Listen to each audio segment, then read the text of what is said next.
Hello students, I'm your new English teacher. First of all, I welcome you all for your new beginning and use given the opportunities in these days. We don't have much time to study this year, so study well your every subject from the beginning. Shall we see your portions? In English, we have 6 units. Every unit contains prose, poem, supplementary and grammar lesson. We shall teach it one after another. Hence, I am going to take first unit prose for you, which is the portrait of a lady written by Khushwant Singh. Next, intro of the author. Khushwant Singh. He was an Indian author, lawyer, diplomat, journalist and politician. After working as a lawyer in a Lahore High Court for 8 years, he joined the Indian Foreign Service upon the independence of India from British Empire in 1947. He also worked as a journalist in the All India Radio in 1951. As a writer, he was best known for his trenchant secularism, humor, sarcasm, and an abiding love of poetry. He was awarded with Padma Bhushan and Padma Vibhushan by the Indian government.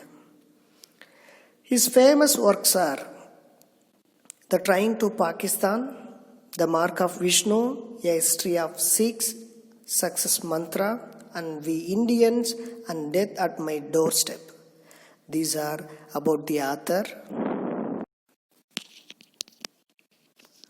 And prologue of the lesson. It is part of an autobiography, and in this story, our author draws a portrait of his grandmother. He beautifully unfolds the relationship and how it undergoes several changes. In other words, the story is a loving tribute from a grandson to his grandmother. The story gives a picture of human relationships. It is a realistic account of how the grandparents give all the time, attention, and love to their grandchildren. We also introduce the main characters of this story: grandmother, author, and author's family. When we enter before the lesson, we just glance at the author's grandmother. She was a very kind lady, and she was short, fat, and slightly bent. Her face was wrinkled, and she was always dressed in spotless white clothes. She was extremely devoted on God. In the village, she took care of all the needs of the author when he was a child. Now, let's go through the lesson, The Portrait of a Lady. Our author remembers his grandma and grandpa. His grandpa wasn't there because he had died when Arthur was child. But his portrait hung on the wall of the drawing room. He wore a big turban, his clothes were loose, he looked at least 100-year-old. Looking at his portrait, one couldn't imagine him in his youth with his wife and children. And his grandma, when her young, was quite pretty, but now she was fat, slightly bent. Her face was a crisscross of wrinkles. Her silvery white hair was scattered over her wrinkled face. Wrinkled means a small line that appear on your skin as you grow older. He remembered her hobbling around the house in spotless white clothes, with one hand resting on her waist to balance her stoop, and other hand busy counting the beads of her rosary. Her lips constantly moved in inaudible prayer. To the author, she could never have been pretty, but he believed that she reflected a divine of beauty. She seemed like the winter landscape in the mountains. The author's childhood with his grandmother. The author and his grandmother were good friends. We were also be like. We bonded with our grandparents when we were child. But we forgot them easily because we grown. Here, author describes that how we make it.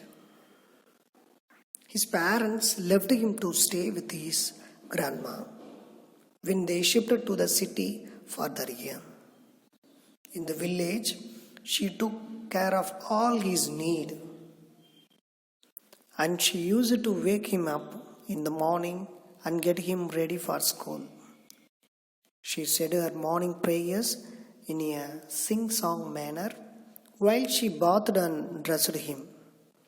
The author listened to the prayers because he loved her voice but never bothered to learn them. Then she would fetch his wooden slate which she had already washed and plastered it with yellow chalk. She would take an earthen ink pot and a pen and tie them in a bundle and give it to Arthur. After having a thick slate chapati with a little butter and sugar spread on it for breakfast, they used it to food for school. His grandmother always accompanied him to the school.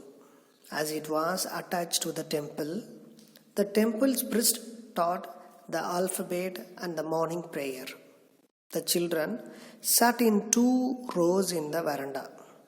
They would sing the alphabet or the prayer in a chorus. While the author learned his lesson at school, the grandmother would read scriptures in the adjoining temple. On their way back, they would feed stale chapatis to the street dogs. The turning point in the relationship of grandmother and the author. The turning point came in the relationship when Arthur and his grandmother moved to the city and stayed with his parents. In the city, the author went to an English school in a motor bus. His grandma couldn't accompany him to the school, as there were no dogs in the streets, but his grandma took feeding only sparrows there. As the years rolled by, they saw less each of other. And also, she couldn't help him in his studies because she couldn't understand English, the law of gravity, principles of Archimedes, and many more such things. Sometimes she asked him what the teacher had taught him, and she was distressed to learn that there was no teaching about God and the scriptures in the school. Grandma felt her loneliness.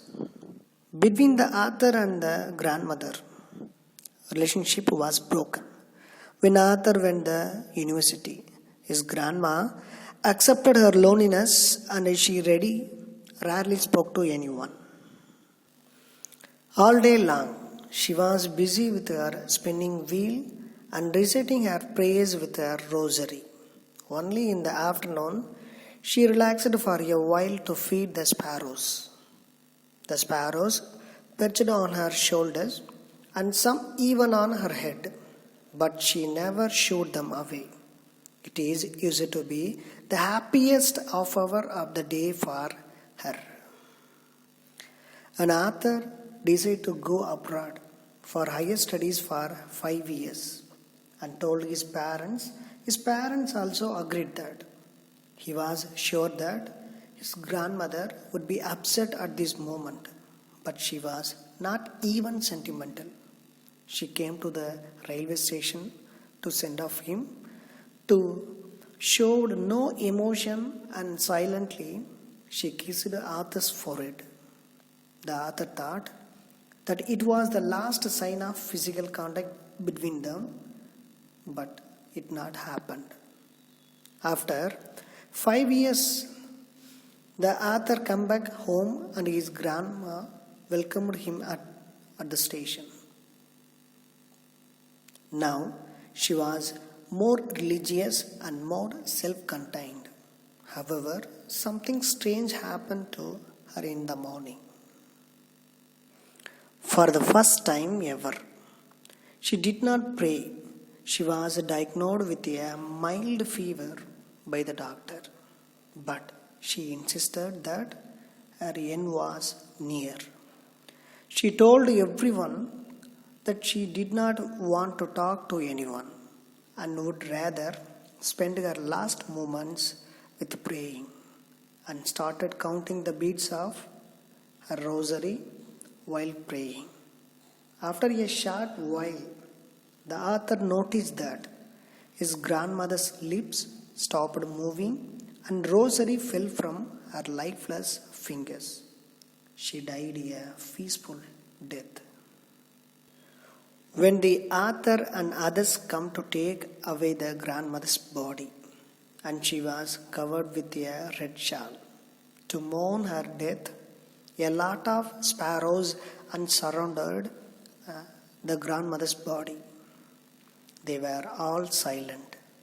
When the author's mother fed the sparrows some bread, but they refused to eat and quietly flew away after the grandmother's body was carried away for the last rites.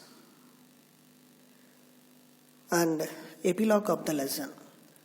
The story portrays a grandson's perception of his grandmother and how their bond of love undergoes changes.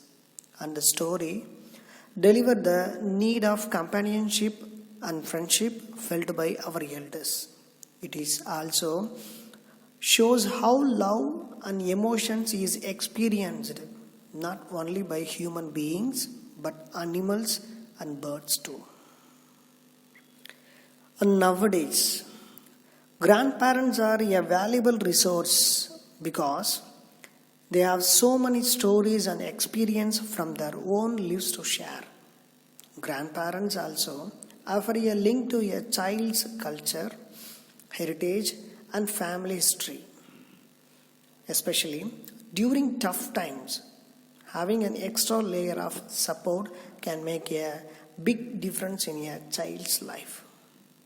Grandparents offer an extra ear when kids need someone to talk to, because sometimes children just find it easier to open up and share their difficulties and problems with their grandparents.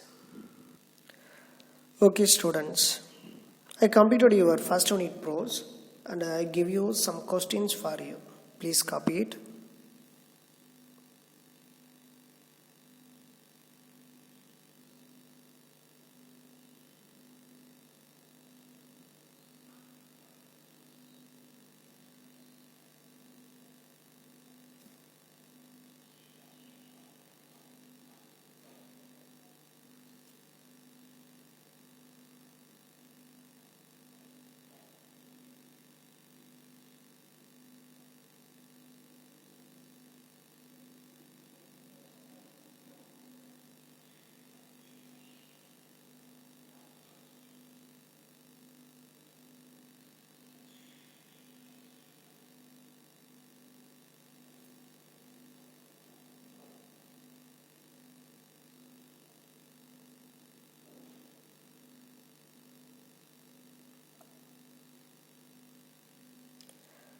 We give you homeworks regularly, so you should put separate notebook for English and keep your homeworks properly. We must check your homeworks after opening the school. It will be considered your first unit marks. Don't forget it. Thank you. See you next class.